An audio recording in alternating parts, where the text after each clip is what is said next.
Welcome back to the online participants and the participants in the Zawiya. We'll continue with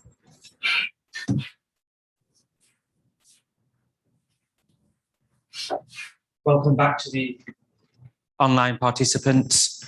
We'll continue where we left off with the presentation by Ustaad Tasif, and we will be finishing at 1:30, so there will be a break for Zohr, not to worry. Jazakallah khair. Thank you very much. Okay, Bismillahirrahmanirrahim. Nahmadu wa nusalli wa nusallim ala rasulihi al-kareem wa ala alihi wa sahbihi ajma'in.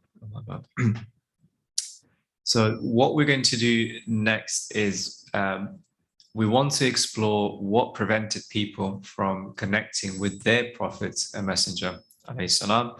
So we're going to go back to our Ulul Azm, and we identified 5 great spirits and representatives of Allah subhanahu wa ta'ala.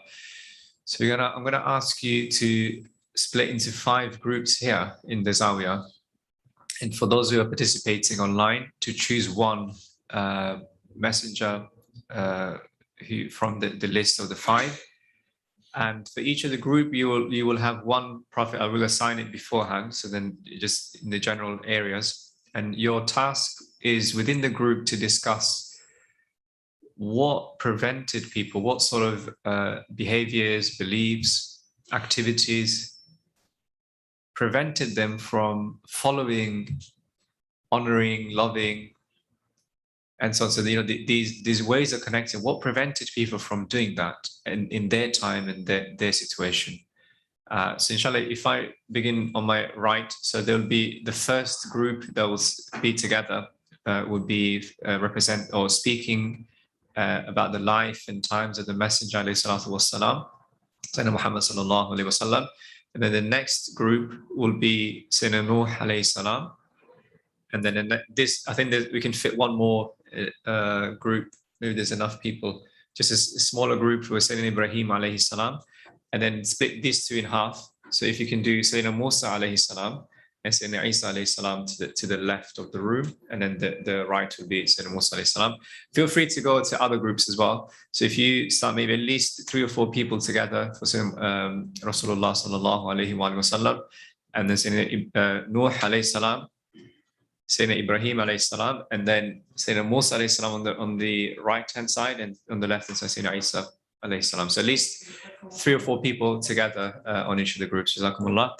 And then you have 5 minutes to begin the discussion and come up with as many examples from the life, the seerah of these prophets and messengers. What prevented people? What were the main ways in which people created obstacles for themselves in benefiting from these prophets and messengers? And then we'll hear back one person to feedback from each of the groups, inshallah. Is that clear? Any questions? Okay, everyone has the group. Try to find your groups, inshallah. I've been told I need to look at the camera more. So for the next 5 minutes, I just stare at the camera. So you get a good profile.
the groups, inshallah.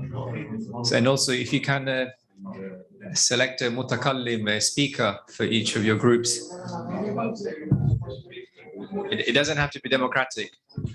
You can just appoint by force.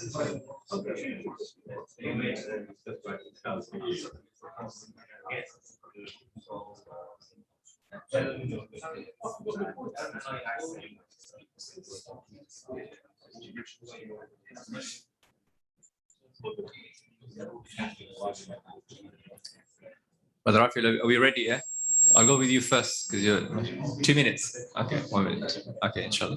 1 minute. 1 minute.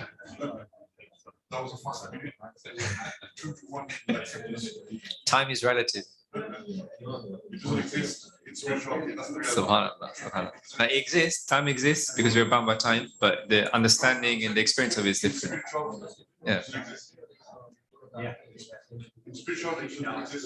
As in the spiritual world. Yeah. SubhanAllah. Maybe you can, yeah. I don't know about SubhanAllah. Alhamdulillah.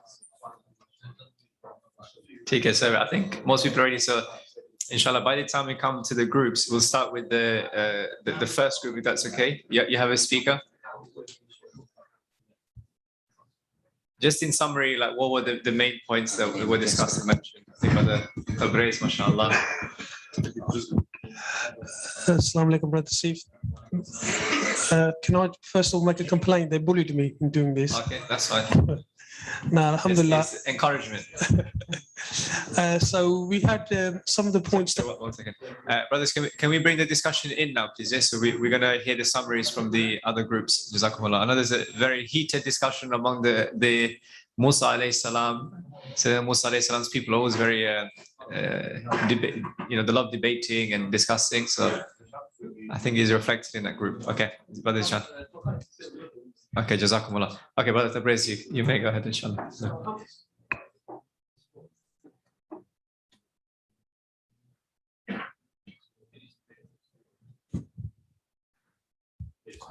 It's working, okay.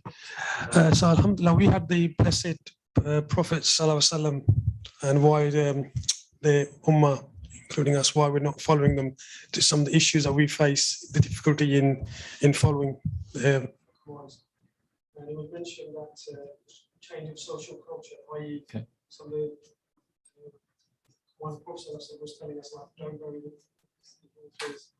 equal rights, black and white. Those kind of things that people would have difficulty accepting those, especially the elite class. And also jealousy still exists even now. Why should we this person? Why him and why not me? So we're just changing the battery. So apologies for those on Zoom. I'll just quickly summarize it. The group was mentioning the societal ills that were prevalent at the time. For example, they had difficulty giving those up, giving up their power. They used to bury the daughters. They used to have many practices that they didn't want to give up. And then also the jealousy element, where they were jealous that, well, why is this person being selected and not us or someone from our tribe and so on. So, and the other one was disbelief. They just couldn't believe something like this could happen, in their time. And I think the last point was the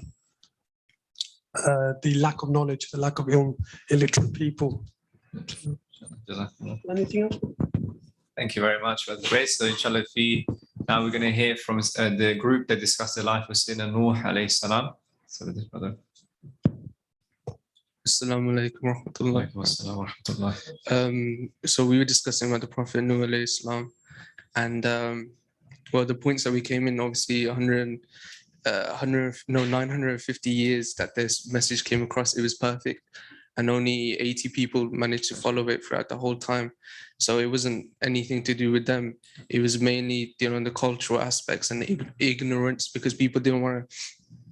They've been following something for so long that their forefathers have been doing, that when a person came and told them that this is all wrong, their ignorance and pride and stubbornness just didn't want them to believe it. that's why, you know, after like repeatedly, you know, day and night, like you said, constantly giving dawah, it didn't get through to them because of their like pride and ignorance, and then it was their downfall at the end. Yeah. Jazakallah. Thank you so much. You took a summary of the life of Nuh alayhi salam, then we were saying that Ibrahim alayhi salam.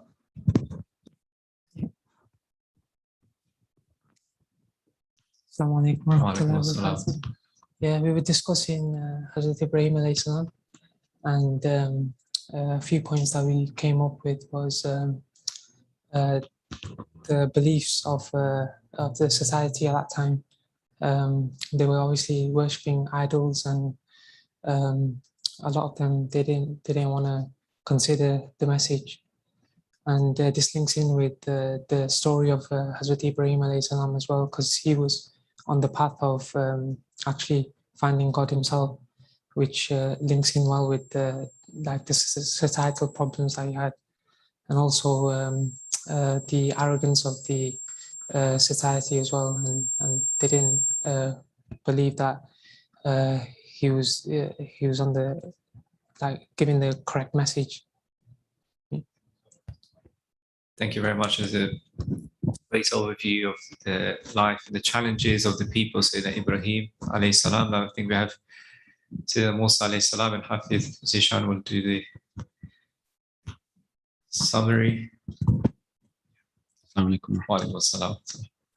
So from our discussion, we came up with 4 points, which the people of Bani Israel, which qualities that they had, which is why they went against the Prophet Musa alayhi salam. So the first one was greed and cunning, which comes from the story that you mentioned, where they looked for loopholes in getting more fish on the Sabbath, and which is why they were eventually turned into monkeys, as it mentions in the Quran, because maybe they have also these qualities as well. The third point is ingratitude, unthankfulness. So, for example, when the Prophet Musa alayhi salam told them to enter the Ard Muqaddasa, and all they had to do was just enter, but they argued and said, no, we're not going to enter. And even after seeing so many signs, like the parting of the sea, they still doubted Musa alayhi salam. And also when the manna salwa, the heavenly food, was descended upon them, they became unthankful and said, no, we want to go back to onions and garlic and stuff that they used to have previously. And then the last point is disrespect and disrespectful attitude towards the Prophet Musa alayhi salam. Jazakallah. Thank you very much. Very good summary of the challenges Sayyidina Musa alayhi salam faced. I think that the last but not least, Sayyidina Isa alayhi salam in the final group. Assalamu alaikum. Wa alaikum salam. So a summary of the main points we discussed was that for Sayyidina Isa alayhi salam, the people that he spread the message to, a lot of them, I think, were Romans and also Jewish people, who Isa alayhi salam himself was, and they didn't accept him as a new prophet. That was the first key point. Secondly is that, like some of the other brothers mentioned, Isa alayhi salam's message would kind of mean for them to change their lifestyles and go against the life that they're already used to. And the masses didn't like this. You know, it's a disruption in their life. And also there may have been like some political implication to this as well.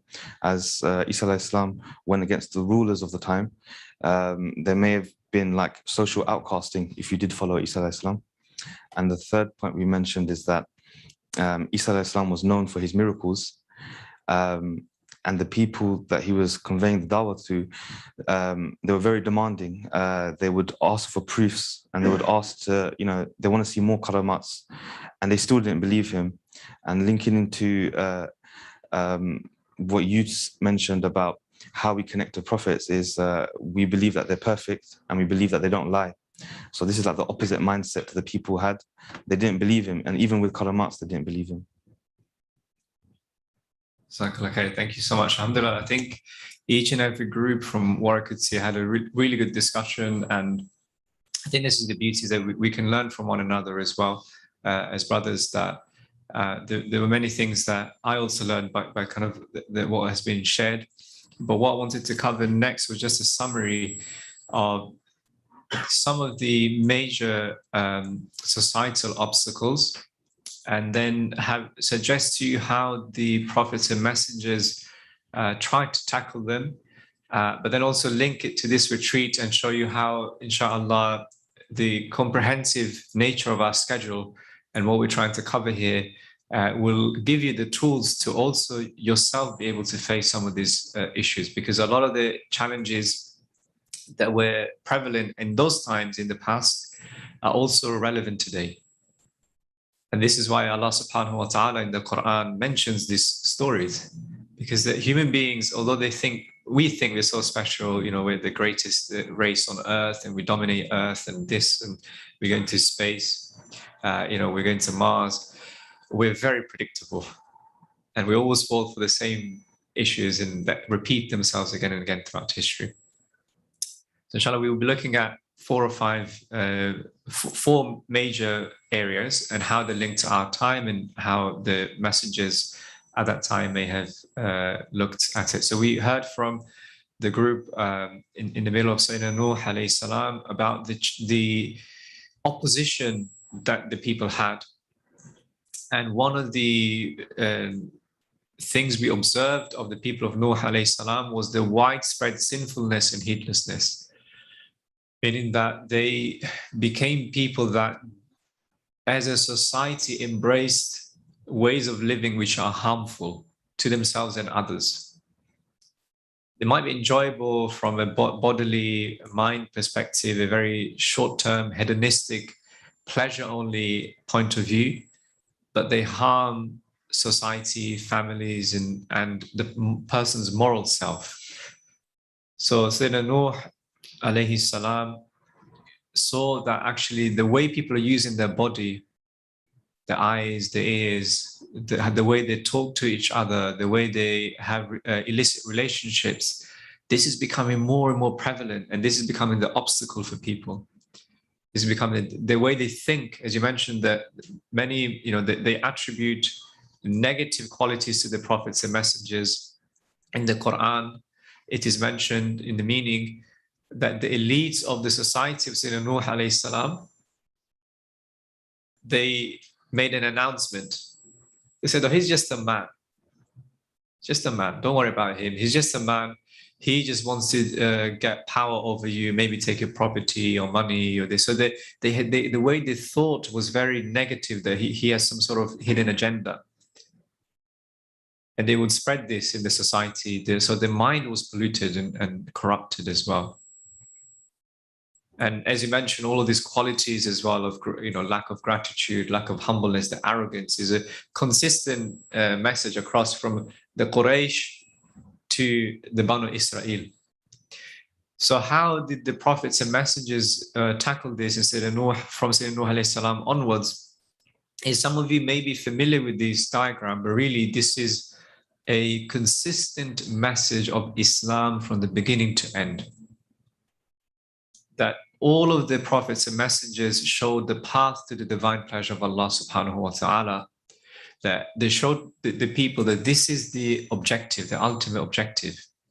This is where we all need to get to, guys, is that we're not here and that's it, and you die, nothing happens. We die and then something will happen after. They used to come with this message to explain to people, and then use the different knowledge of the hereafter, of the day of judgment, the reality of dunya, to inspire the people so that they will start this journey, and then take them systematically through the purification of the body. That, okay, don't behave in this way, don't consume alcohol, don't consume these drugs, don't have illicit relationships, don't have. So they would teach them, they leave the haram. Sayyidina Nuh alayhi salam, again in the Quran, is again he mentions, not explicitly, but we can imply from it, they leave the heedlessness, leave the sinfulness, and, you know, purification of the body, the mind, the heart. And, you know, inshallah, this particular method is consistent in our Islamic tradition, And today, particularly in this retreat, you will learn it in some detail and understand that how can I myself now purify and become closer to the messengers by overcoming the sinfulness, the heedlessness in my life. So this will be a takeaway, but more importantly, you will receive the knowledge in this retreat, but there's a follow-up mentoring as well, which is provided for free, where you can then have someone to support you in this journey of overcoming the different sins that you may, or you, yourself have become engrossed in. And of course, in our day and age in society, I don't need to tell you the extent to which this has become prevalent in terms of this heedlessness, the sinfulness. But one peculiar and new aspect is the fact that this now plays out in social media. So whereas before 20 years ago, 30 years ago, if I had an illicit relationship, only those who know me would have known. Now the whole world has access to this information, and I can advertise it, and I can explain why this is okay, why I feel good, and make a video, make posts. So this is actually a different realm and a different challenge to the same old problem.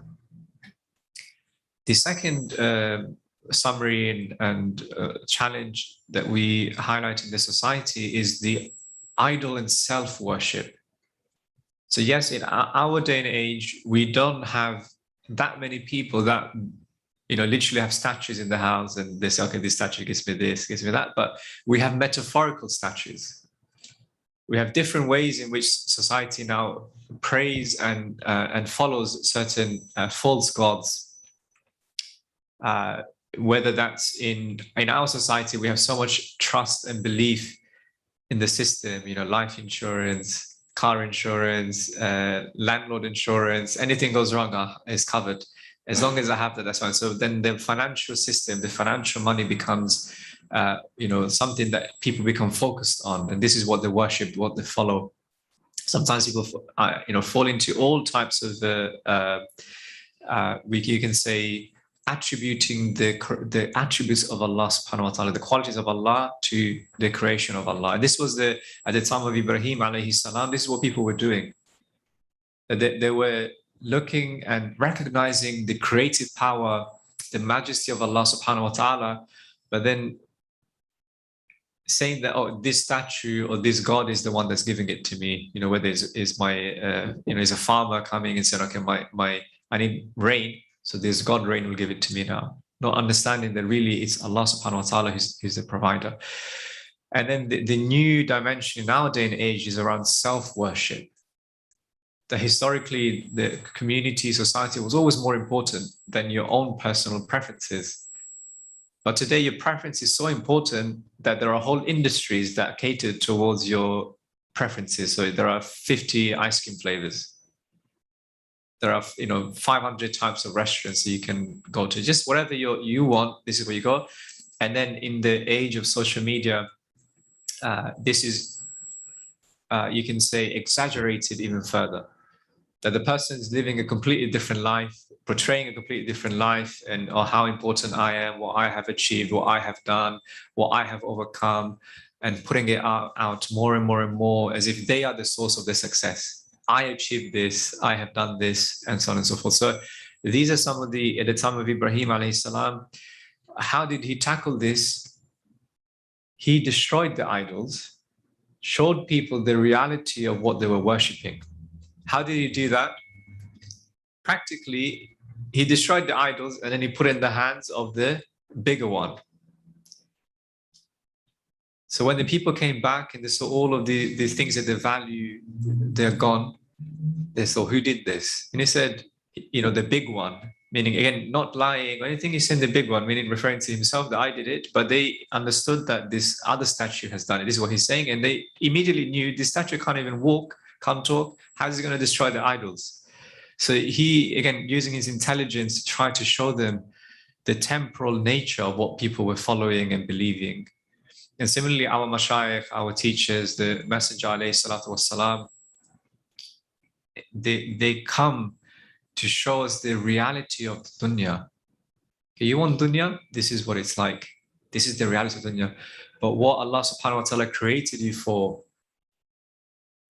what Allah subhanahu wa ta'ala wants for you, making it easy for you, وَالْآخِرَةُ خَيْرُ وَأَبْقَى, that the life to come is better and everlasting. This is what we want for you. So really how the messengers and the prophets, so Sayyidina Ibrahim in particular, he built the Kaaba, meaning make Allah subhanahu wa ta'ala the center, not you, not all these other things. Make Allah subhanahu wa ta'ala the center of your life, and circumambulate and do tawaf around the center. So whether it's your family life, your financial life, your professional life, your health, everything is aligned, and at the center of it is Allah subhanahu wa ta'ala wa azza wa jal. So this was the practical, let's say, way in which the messengers and prophets try to help people to overcome this idol worship and self-worship, to help them to understand what are the real qualities of Allah subhanahu wa ta'ala and how do they manifest. And this, inshallah, in this retreat as well, we will touch upon this topic of the divine qualities and the prophetic qualities, and how then these are reflected into your day-to-day life as well, inshallah. And thirdly, in summary, based on all of the discussions, one of the prevalent matters at the time of Musa alayhi salam, for example, was magic. And the Fir'aun as well, he used to bring dancers from all over the world to entertain people, keep them distracted. It's a question in history that the oppressed are always numerically the majority, right? So the people who are oppressed, so let's say at the time of Fir'aun, numerically in number, they were greater. Why didn't they get together and say, we're not doing what you tell us to do. We will fight you now. And there's more of us than there are. You might have weapons, you might have this, but if 2-3 million people get together, how many bullets are you going to shoot before they come get to you? So there's always in historians, and they ask this question, even for example in the Holocaust, that there were 6 million, 3 million Jews that were killed. Why did they not rebel or get together and fight? Because these people are psychologically enslaved, psychologically chained, like the Banu Israel and some of Fir'aun and the people around them, the people throughout history, the elites, the powers, they use this shaitan, uses entertainment, different distractions to keep people distracted. And at the time of Musa alayhi salam, it was magic tricks and these magicians doing all these sorts of things and dancing and partying. In our day and age, this has expanded to unprecedented feats. And I don't need to say anything here, right? We have bottomless media, Netflix, Prime, Amazon Prime, YouTube, where someone can spend their whole life scrolling through, still won't finish. I remember someone said TikTok, what is TikTok? So someone said it's the app where you can watch, is it 10 seconds, 15 seconds videos for 15 hours. So the videos are only 10 seconds, 15 seconds long, but you can watch them for 15 hours. This is the nature of the obstacles that we're facing in our day and age, in our time as well. That whatever the previous people went through now is magnified through social media and technology. So now we are so distracted, almost like in an alternative world.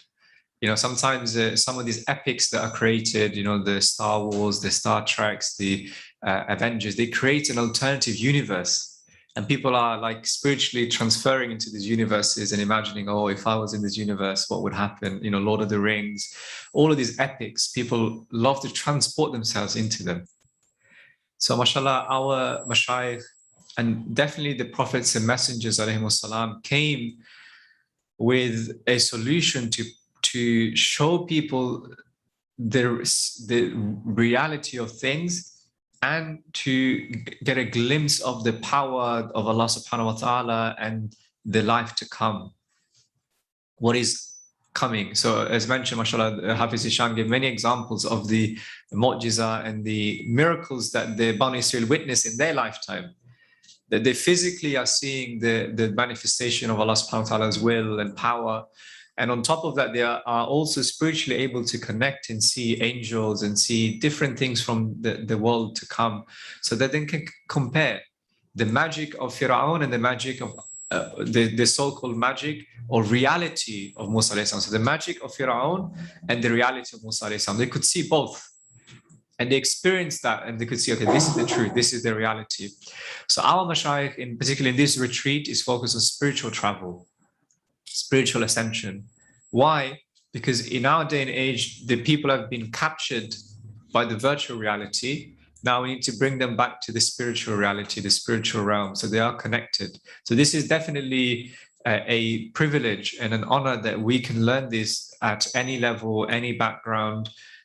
Come in for 2-3 days and get a glimpse at your own level of the spiritual life and connecting to the source, which is Allah subhanahu wa ta'ala.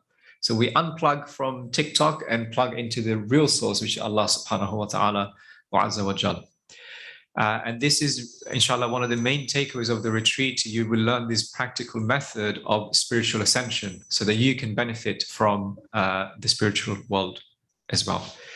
So what you're seeing is just a representation, for example, that spiritually it could be as though you are in front of the Kaaba, but you're sitting here.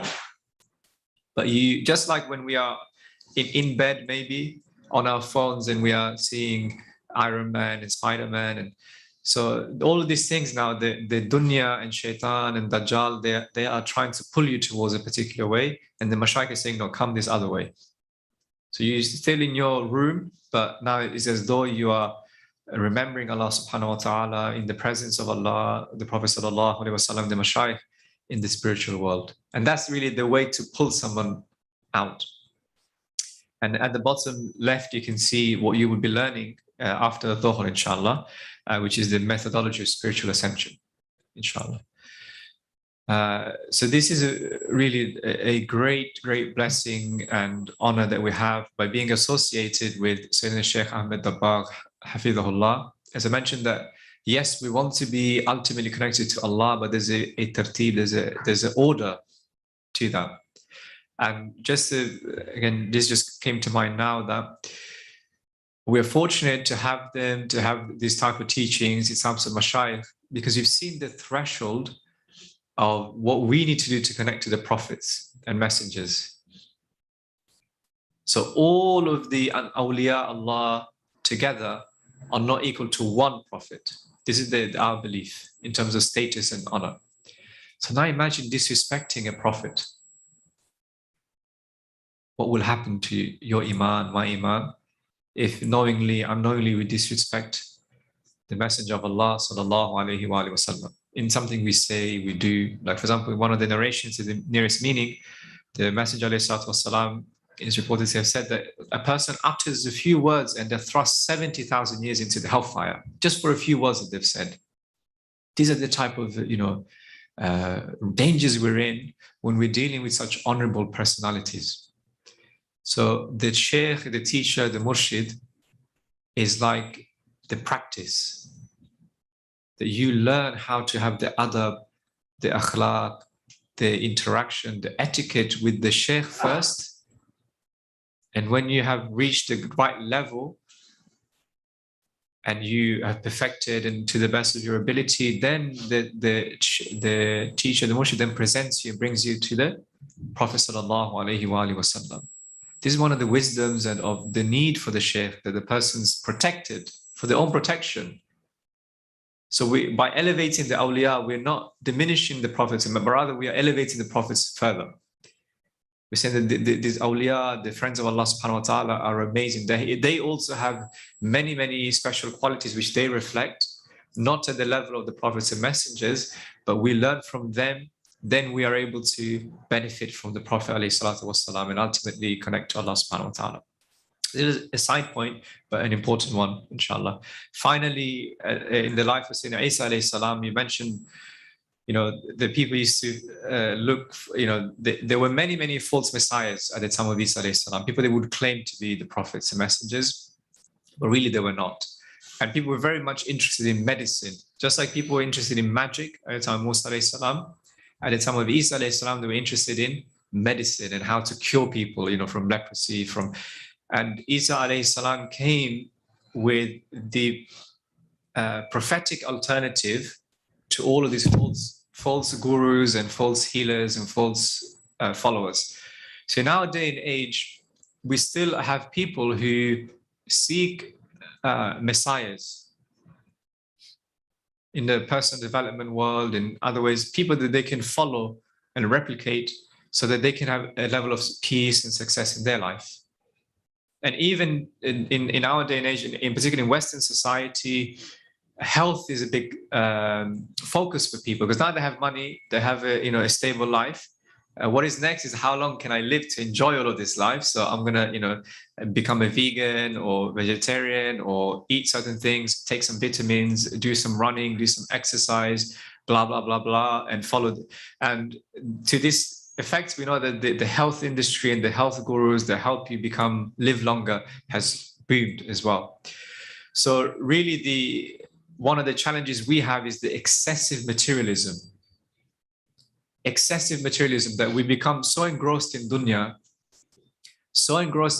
that all we want is more dunya. So then we seek out people of dunya to help us get more dunya, so that we can have more, and it goes round and round in circles. And then we ask people like myself, the mashayikh, that he'd ask us, have you got time to do something for the deen, for Allah subhanahu wa ta'ala? Because I'm very busy, I'm sorry, I have this, I have that, many responsibilities. Because we're in this loop of dunya, dunya, dunya. And there's nothing wrong with having wealth, with having financial success, health. These are actually important things in the sunnah, but where we're getting them from is the wrong source. So instead of health from Ash-Shafi, Allah subhanahu wa ta'ala, the healer, we're going to all types of alternative medicine, alternative options. So really, two solutions that as I mentioned, Sayyidina Isa alayhi salam used to try and connect people to the source, the prophetic way. So number one, prophetic afkar that you do in the morning and the evening.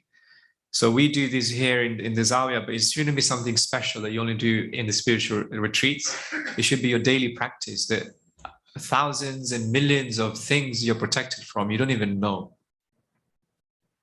You don't even know, like the ability just to blink, blinking cleans the eye from so many bacteria, so many harms. If you can't blink, there are different treatments you have to provide the eye so that it doesn't become infected and you become blind. So like this, there are many, many examples, but Allah subhanahu wa ta'ala has he's protecting us all of the time. There are so many Bluetooth, infrared signals coming, going, 5G, 4G, and they have some impact on the body. We don't know for sure, that we don't know the science yet, but there is impact. But Allah subhanahu wa ta'ala maybe is protecting us. He's protecting us from all of these harms and things that we can't even see, bacteria and so on and so forth. So this is the first. And the second one is what you learned last night, which is the muraqabah dua. That all of the prophets and messengers really ultimately wanted to connect people to Allah subhanahu wa ta'ala, to connect them directly to Allah, and for them to ask the source of everything, the one who has power of everything, that's created everything. So rather than going to yes, sometimes people can be means, you learn something from a teacher or a doctor, but to know in your heart that when I ask Allah subhanahu wa ta'ala.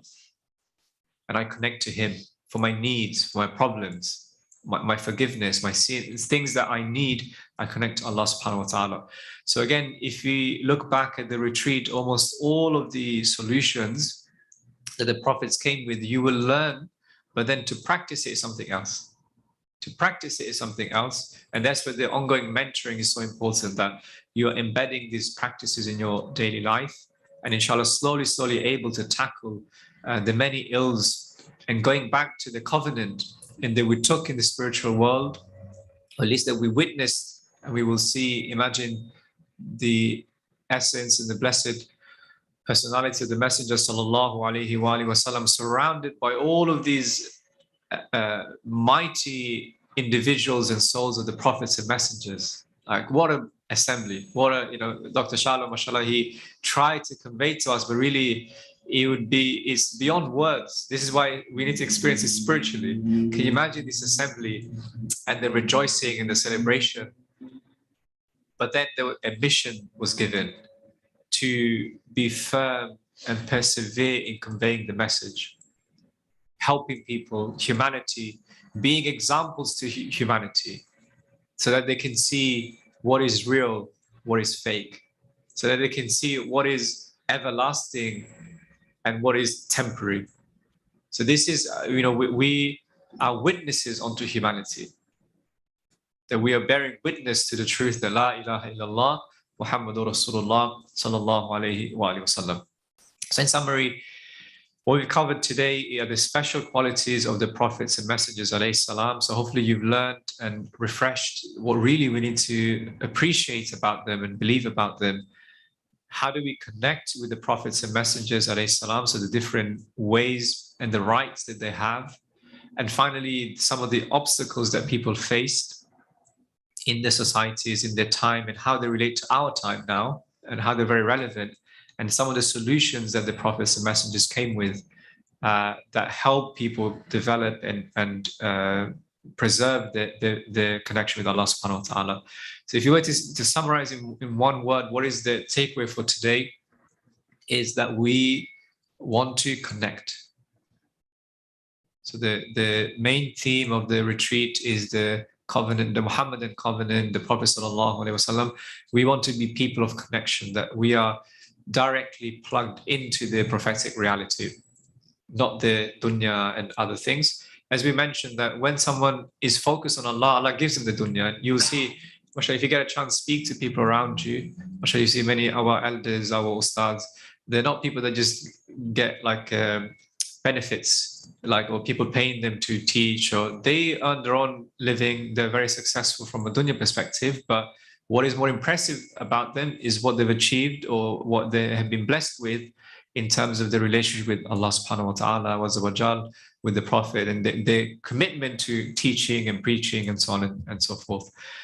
So there is a bonus section, which might take us maybe 5 minutes, inshallah, we'll cover, which is very, very important. Is now we discussed and we touched upon the topic of social media. So one of the qualities of our mashayikh of Tariqah Muhammadiyah is that they never leave people thirsty. So sometimes people will build the thirst and then don't give you the water. So they'll tell you social media is bad or there's this and that, but they don't tell you how to avoid it. They'll tell you, oh, you shouldn't be arrogant, you shouldn't be angry, but then they don't tell you how not to be, when you become angry, what do you do? When you become, feel arrogance, what do you do? So our mashayikh, there is mentioned that they want to give people the water as well. You build the thirst, but you also give them the water. So in terms of building a healthy relationship with social media, how can we do this? There are many, many practices. This is why the mentoring relationship is important, because social media in itself is not bad. So if anyone it works for TikTok, Facebook, Google, I'm not saying that you are bad, but rather your platforms are used for bad and good. So now we want to do the good and avoid the bad. So how do we then have a healthy relationship with social media? How do we develop this? And in itself is not bad, mashallah, like our many Islamic knowledge, speech, and so on is done online. Many beneficial things in terms of health and wealth are shared online, learned online. People are making a living online, halal income and so on. So good. But how do we develop a healthy relationship? So we're going to do a quick self-assessment, but the main thing we're going to cover is once you've done your brief self-assessment, there is actually a tracker with different levels that has been developed specifically for this retreat and for yourselves. And inshallah, obviously, our online participants, they can be emailed the PDF version as well, so that you can track and develop your relationship with social media, develop a positive relationship with social media. So the first, and mashallah, those on Zoom, apologies, I've not looked at the chat. You also answer these questions. So within yourself, you don't have to share it with anyone. So how many minutes or hours do I spend on social media on my phone or on my phone? So how many hours do I spend on social media or on my phone? And I think both some are interlinked, because some people can say, I don't have social media, I don't have Facebook, I don't have Instagram, but you do spend a lot of time on your phone, and you could still be accessing, let's say WhatsApp, YouTube, other things. So how many minutes or hours do you spend on average? On an average day, so we're not saying like your best day, your worst day, on an average day. Secondly, what benefit does using social media or my phone bring to me? So can you list the benefits and then list the harms? Thirdly, where and when do I most use the social media negatively or my phone negatively? So you start with, okay, roughly how many hours? So for those who maybe have, I think iPhones tell you how many hours you use your phone for. So that should be easy. Once you know that, then say, okay, fine, out of this, what benefit is my use bringing me? What harms is it bringing me? And then once you know that, then say, in terms of the harms, when am I doing this? And actually, there are different books now that have been written by people from technology. So people that used to work for Google, for Facebook, on the harms of technology. And they talk about the emotional response, that sometimes when you're feeling a certain way, that's when you have attached it to social media. So let's say I'm feeling bored, then automatically now the brain says, go on Facebook. I'm feeling angry or sad, automatically because I've built the relationship that way, that whenever I feel a certain thing, is a trigger for me to use the social media. So we want to create an awareness around that, inshallah. So I'll give you 2-3 minutes just to make a quick note of the questions and answer them as much as you can. And then inshallah, we will switch to the sheet, which I'll explain to you briefly. And then inshallah, you'll be sent the sheet, and with the mentoring, hopefully you will have an opportunity to develop this. So I think you can see the questions. There you go. You can see the questions. So just have a couple of minutes, ironically, on your phones maybe, or on a piece of paper or somewhere. So there's a good use of your phone, right? You're reflecting, growing.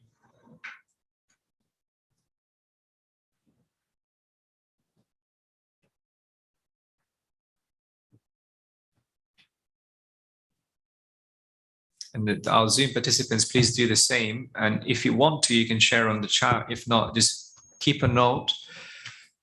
And that's a very good thing to begin to discuss with your mentor once it's assigned at the end of the retreat as well.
Let's finish up wherever you are, inshallah. And inshallah, if you can make it just a mental note today, whenever you get a chance to complete this exercise.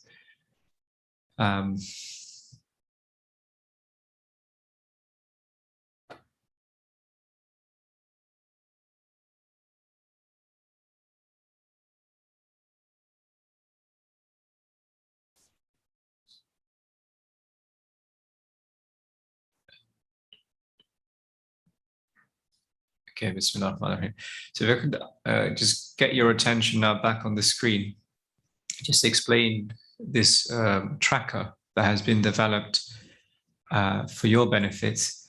I'm just going to zoom in a bit more. So this is a practical method for being released or liberated from the ills of social media. So what we're trying to convey is that you want to be in control of what you use rather than the thing being in control of you.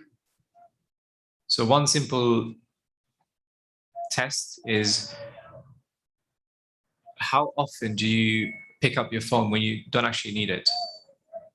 How often do you unlock your phone when actually there wasn't a need? Like, you didn't have to call someone, you didn't have to check something. It's just a habit. So that's an indication that you're beginning to becoming controlled by the device. So now we want you to be free, meaning that we want you to use it, but only in a way that it makes your life better. You're more peaceful, more connected to Allah subhanahu wa ta'ala. So this is what we want for you. So Mashaykh, they've put together this sheet. So the idea is that you can't give everything up in one day. So a lot of people do this. Oh, I'm deleting Instagram. That's it, it's finished. And then 10 days later, they're back on it. So we're not saying this, that, you know, you avoid everything, but rather you begin with the first level and you try to complete it for 30 days. And the first level is to avoid watching or commenting anything that is against the Sharia and the Sunnah. So sometimes this is where, because it's not physical, so sometimes in the real world, we wouldn't say something to someone as we would in the virtual world. It's actually to abstain from this, you know, swearing or lying or being mean or disrespectful, but also what we are watching. So if it's something that we, let's say if our teacher or our brothers here were all, imagine if your phone was being shared on the screen and everyone could see what you're watching. If you feel like, actually, no, that's not right, I shouldn't watch that, then you know, okay, that's an indication maybe I shouldn't be watching this video, even though it's funny, even though it's interesting. So this is the first level, that, okay, you try to abstain from the sinful activities, or watching things that are sinful, saying things that are sinful. And when you complete 30 days, and this is where the mentoring is important, because then you have accountability. Nowadays, there are all sorts of apps that build accountability. You can block your phone, you can block apps. But really, a mentor, a human being, is very, very powerful in that way, because it gives you real accountability. And then there are different levels. So I'll just mention one or two. So for example, the second level is to use social media for any beneficial matters for this world or the next. So now you're becoming more conscious. So you're abstaining from the evil.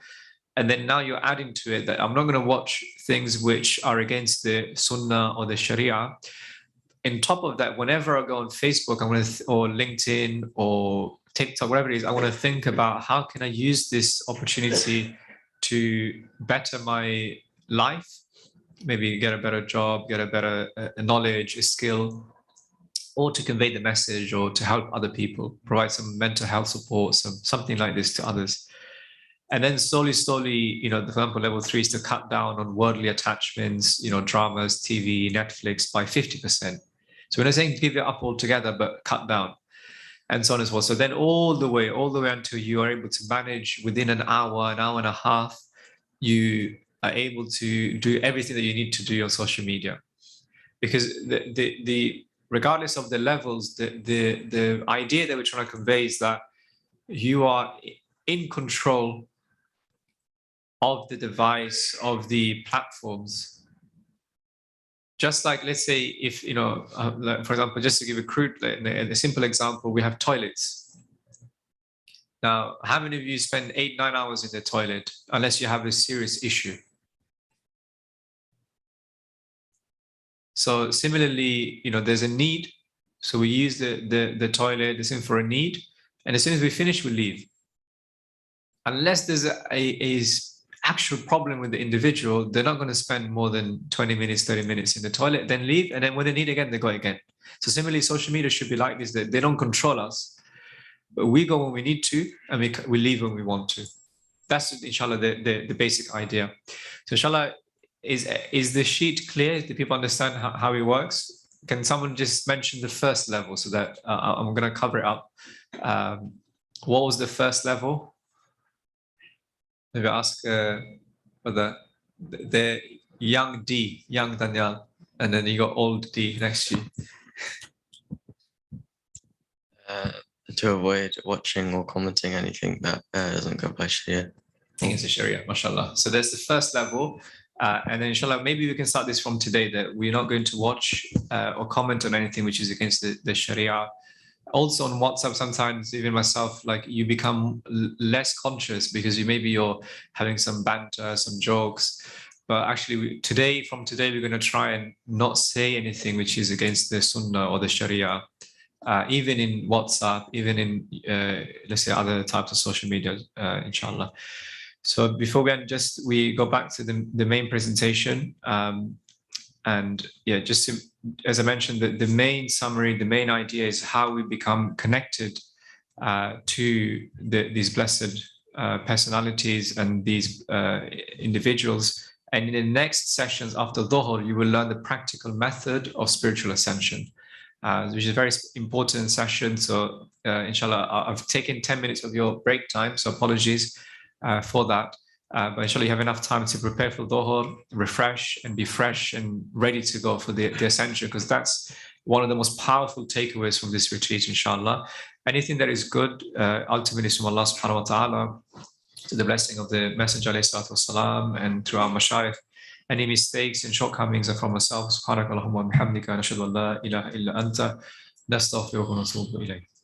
Jazakallah khair to Ustaad Tasif for an informative and an illuminating session. Which group would you go to who actually deal with the problem of social media, but not only deal with the problem of social media, they're giving you a solution, a practical method of trying to address this problem. And inshallah, obviously, we should all get this sheet and act up on it in due course. We'll now break for Zohr Salah. The next session is back at 2:30 p.m. So people can refresh their wuzu. We can read Zohr and be back at 2:30 p.m. Sharp, please, so that we can start on time, inshallah ta'ala. And just again, a reminder for the sisters that they have their first sisters only session with the senior starters between 7 and 8 p.m. today. Jazakallah khair. Assalamu alaikum. 2 p.m.